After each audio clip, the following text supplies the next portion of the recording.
College kids. What does the sign at the fence say? No entry. What does this here say? He pointed at the text sprayed across the main door. No entry. Do you think we just put these up because we don't have anything better to do? Like you? You really have nothing else to do but to snoop around things you have no business in. He sighed. Now look what happened. Look what you did. What your awesome idea brought you. Morose yelled at me after I finished explaining what happened. First thing he did when he arrived was to check the service tunnel and make sure it was closed. He didn't even talk to me. He just ran there and made sure it was sealed and locked. He was an average-looking guy, probably in his mid-50s, but I think people would say that he looked older than he really was. What is this place? I asked. You have no idea, he said, stood up and walked to his car. What are you doing? I'm going to save your friend, and you're coming with me. You will do everything exactly as I say and nothing else. Stay quiet, try not to exhaust yourself. The air is not circulating, and you'll burn all the oxygen and suffocate. You will stay tethered to me by this line. He lifted what looked like a small retractable winch. When I turn off my light, you will do the same immediately, and you won't move. He continued and pulled out a shotgun from the car's trunk. Are these going to help? I asked. To an extent, but you don't use it unless I tell you, he said and handed me a pistol. Last thing. Do you know how ozone smells? He asked me, and I nodded. Good. If you smell ozone, run. I started considering whether this was a good idea when he chained and locked the door from the inside with a massive padlock. This is the only way we can keep them from getting out, he said when he noticed me watching him. Hell, of course this was a bad idea. The worst one I'd ever had. So let me rephrase. I was contemplating whether I would ever see that padlock open ever again. Am I not going to get a key? I asked, watching him close it with a loud click. Sorry, I just have one. But don't worry, I'm right here, he said, sliding his hand across the line that we were connected through. The tether reeled back and forth between us as we walked through the service tunnel. It gave me some sense of security, and I could be sure not to get lost and separated from the only person nearby. It created a sort of weird rhythm with the diesel fuel that sloshed around in the large canisters we carried. Our first stop would be the generator room on the other side of the main entry hall. The generator rattled and hummed as it slowly started spinning up. Did you see it? Morose asked. What?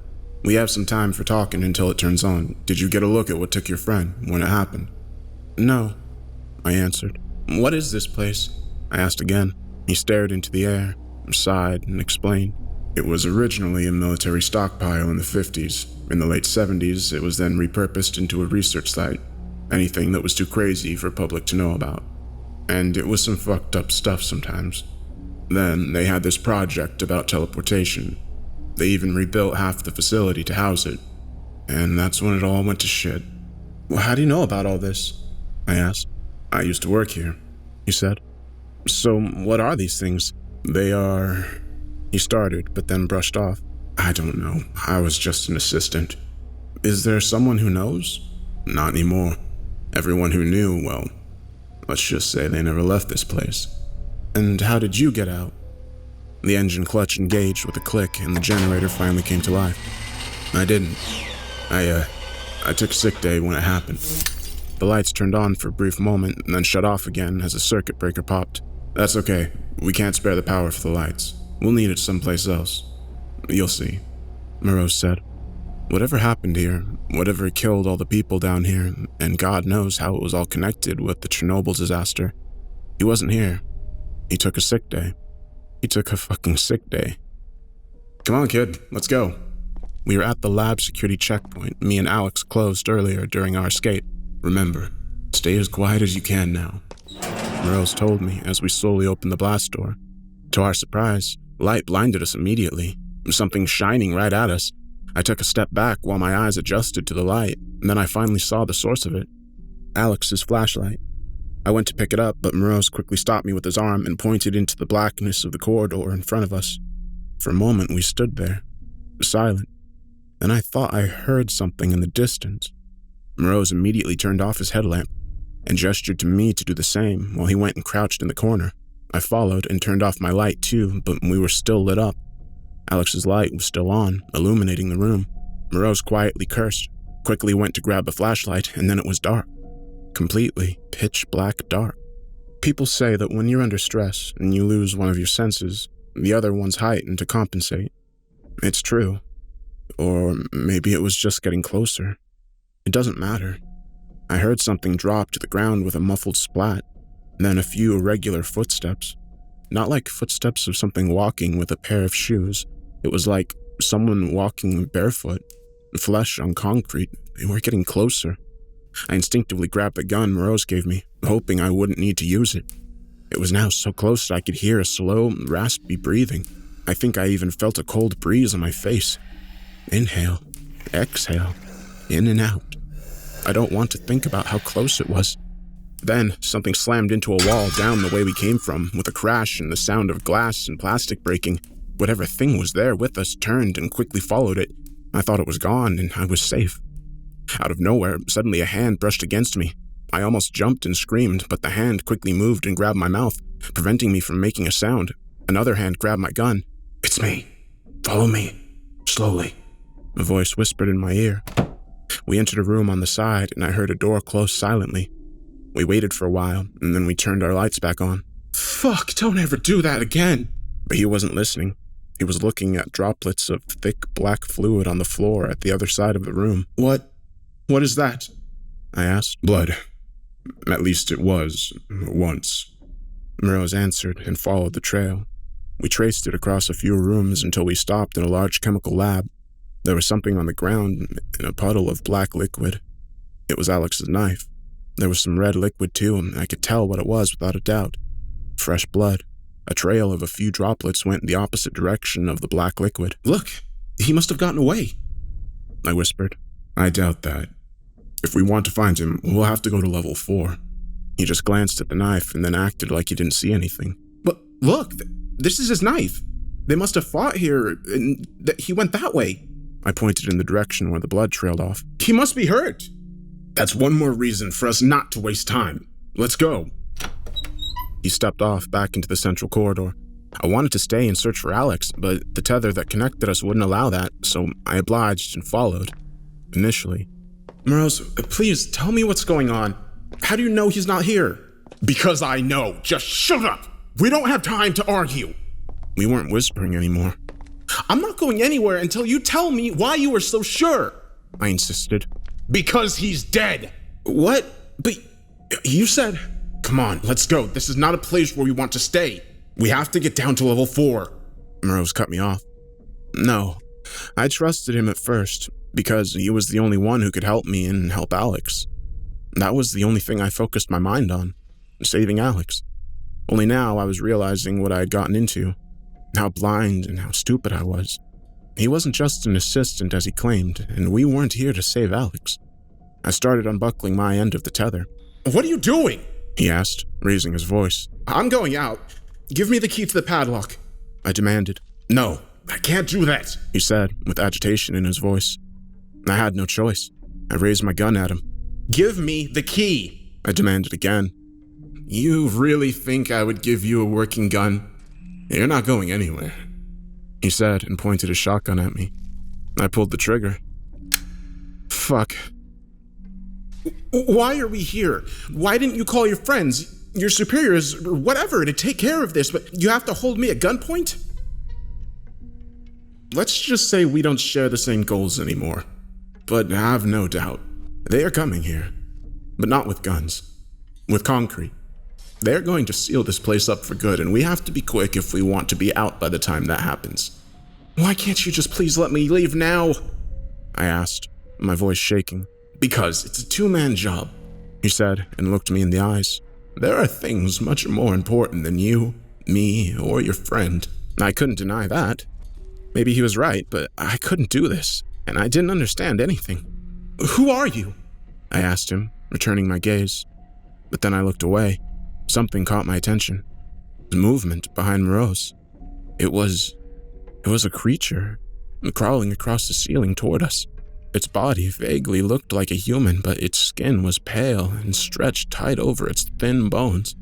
Its veins were visible through the skin, filled with the same black fluid we found earlier. It had no hair, only holes where its nose and ears used to be. Its eyes were bloodshot and locked into a blank stare. We escaped it before, but our argument brought it back. It was too late to run now. Morose noticed my stare, but he wasn't fast enough. The creature lunged at him. At the same time, he turned around and fired a shot, but missed, and the thing knocked him to the ground. That shot was deafening in such a tight space.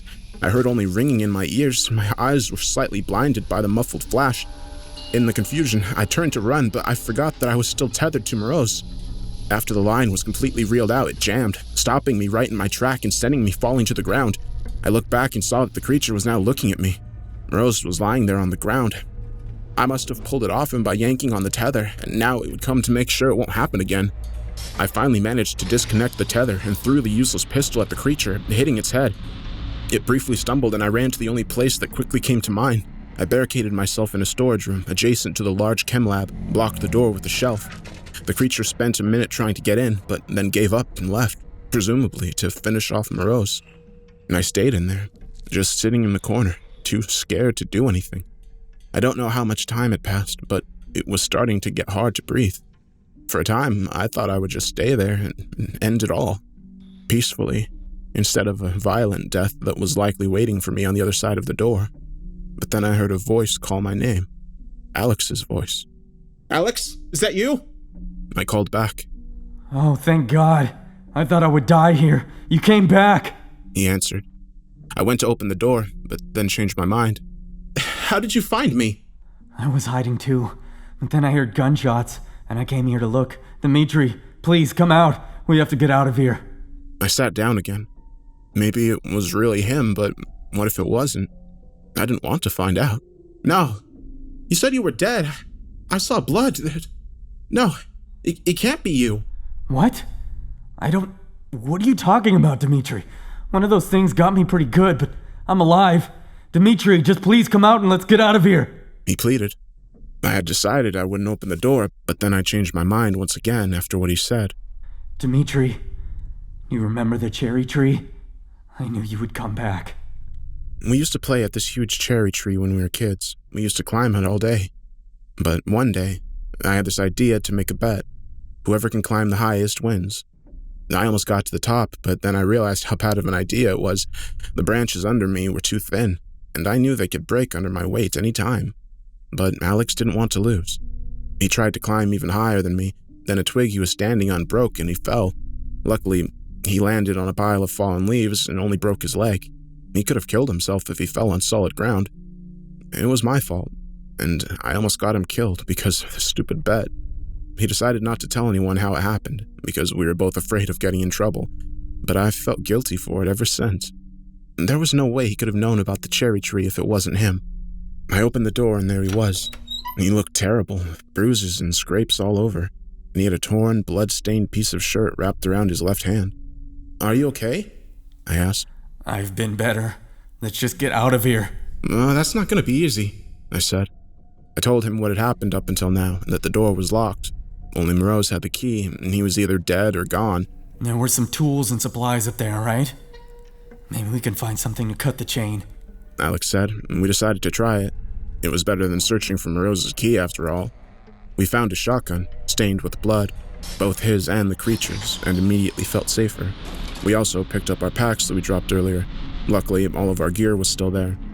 We carefully walked back to the main hall, but I felt that something was watching us the entire way. We saw some old saws and files next to the main door. We grabbed all we could, but we weren't alone. The inhabitants finally decided to make their move. One of the thin creatures crawled out of the stairwell. I aimed and fired, and it fell down from the ceiling, twitching like a dying insect, but it didn't matter because it wasn't alone. Another one crawled out, and then another and another. We ran to the air pump room and blocked the door by jamming a large saw between the handles. We worked quick because we knew that it was only a matter of time until they got through, or came through the vents. Alex couldn't operate the shotgun with his hurt hand, so he offered to do the cutting while I stood guard, ready to kill anything that would come out of the vents. It was working, but it was too slow, way too slow. Alex barely got through a few millimeters when I thought the door would break already. They were pounding on it and slamming into it, and I saw the rattle of the hinges. I thought that they would get through at any moment now. And then they stopped. I coughed when a sharp odor hit my nose. "Fuck, what is that?" Alex asked. "Ozone,"